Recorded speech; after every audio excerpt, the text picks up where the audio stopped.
हम आए थे इस पहाड़ों में मुसाफिर बन के, मगर मेरी रूह ने इन पहाड़ों को अपना घर बना लिया। जिंदगी का फलसफा भी कितनी अजीब है ना दोस्तों। शामें कटती नहीं और साल गुजरते चले जा रहे हैं। सफ़र सिर्फ रास्तों का नाम नहीं होता, ये ज़िंदगी का एक गहरा फलसफा है जो हर मोड़ पर नई तजुर्बे देती है। और इस कहानी की पहली चैप्टर में हम पहुंच गए मेघमा गांव।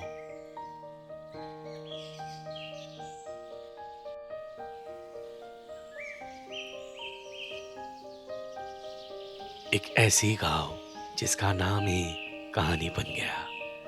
मेघ यानी बादल और माँ यानी ठिकाना। मेघमा है बादलों का घर। यहाँ बादल सिर्फ आसमान में नहीं रहते, वो ज़मीन पर उतर आते हैं। इस बादलों के बीच एक छोटी सी मोनेस्ट्री सांस लेती है, जहाँ गांव के लोग आते हैं अपनी दुआओं को सपनों में बदलने के लिए। कुछ दुआओं की खत यहाँ के लोग लिखकर भेजती है इसी गांव की छोटी सी पोस्ट ऑफिस से। और जानते हो दोस्तों, यहाँ की पोस्ट मास्टर का नाम क्या है? हाँ, वही बादल जो इन खतों को आसमानों तक पहुँचा देती है। मेरा नाम है तारके शेरपा। अच्छा, ये तो मेघमा विलेज है, राइट? हाँ, तो ये विलेज में आप कितने दिन से रह रहे हो?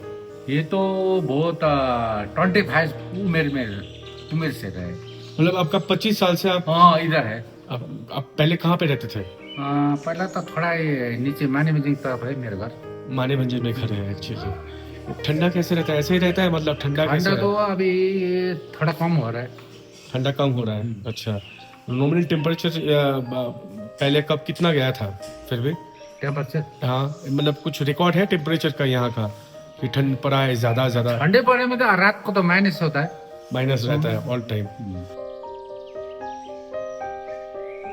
सफर और लंबा होता चला गया बादलों के कंधों पर और मेघमा के लोगों की दुआओं के सहारे।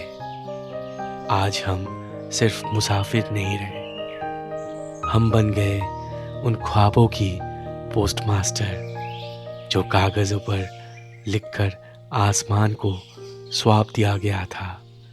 पहाड़ों के बीच टोंगलू की गांव में हमने उन चिट्ठियों को हवा, वक्त और विश्वास के बीच उनका अगला पता दे दिया।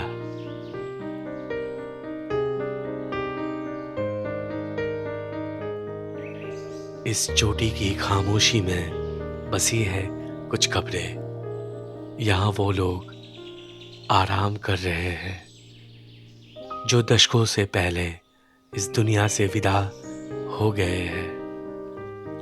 वक्त गुजर गया, मौसम बदले, लेकिन अपनों की यादों में उनकी परिवारों ने यहाँ उनकी स्मृतियाँ अमर कर दी।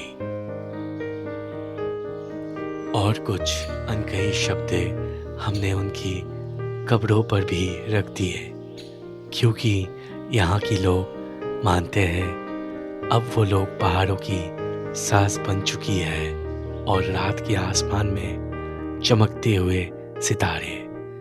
और शायद कुछ एहसास, कुछ अधूरे पल हमने भी यहीं पे पीछे छोड़ दिए हैं। मैं पूछा पहाड़ों से, ये बहता हुआ पानी क्यों ठहर सा गया है? दिल का समंदर बर्फ सा क्यों जम सा गया है? वफा की आग क्यों अब ठंडी पड़ चुकी है? और क्यों तेरा जिक्र आते ही ये पूरा मंजर खामोशी में रुक सा गया है? ये सुनकर सुबह की खामोशी में कांचनजंगा धीरे से मेरी कानों में आकर बोला, ये मंजर सिर्फ इस कहानी के लिए नहीं, ये तो मेरी यादों के लिए बनाया गया है। सुबह की पहली कप चाय, और इस गांव की 2 बहनें अपनी रोज की संघर्ष भरी जिंदगी के साथ इनकी खामोश मेहनत ने मुझे पल भर के लिए रोका और बहुत कुछ सोचने पर मजबूर कर दिया था। मेड वाइन है एक्चुअली, इन लोग ने बनाया है, बट बॉटल यूज किया है यहाँ पे एक्चुअली ओल्ड मॉन्क का। तो ठीक है, वी शुड टेस्ट दिस। 2 साल लगता है वाइन बनाने के लिए, ये वाला वाइन बनाने के लिए 2 साल में स्टोर करना पड़ता है। क्या क्या आप लोग डालते हो इस पे, मतलब इसमें वो फ्लावर होता है ना, या गुरास, राइट? हाँ, वो सिर्फ उसी का ही बनाता है ये। अच्छा, गुड़ का रस जो होता है? नहीं, वो फिर? रोडोडेंड्रन बोलता है ना। रोडोडेंड्रन, हाँ, अच्छा वो flower अच्छा का है अच्छा। ये।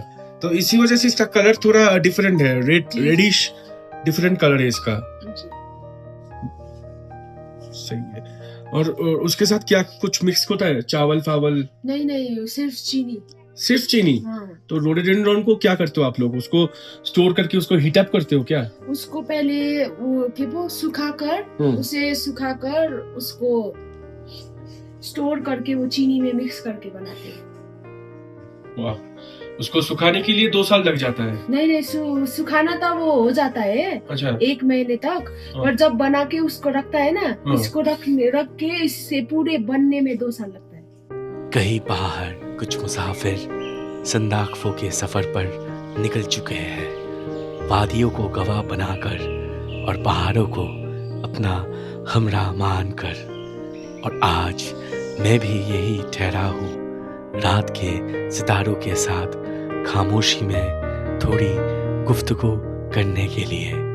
दोस्तों, बताना ज़रूर ये सफ़र आपके दिल तक पहुँचा या नहीं। कमेंट में लिखना, पसंद आए तो लाइक और सब्सक्राइब भी करना, क्योंकि मेरी अगला पड़ाव सिर्फ आँखों का मंजर नहीं होगा, वो एक कहानी बनकर सीधे आपके एहसास तक आएगा।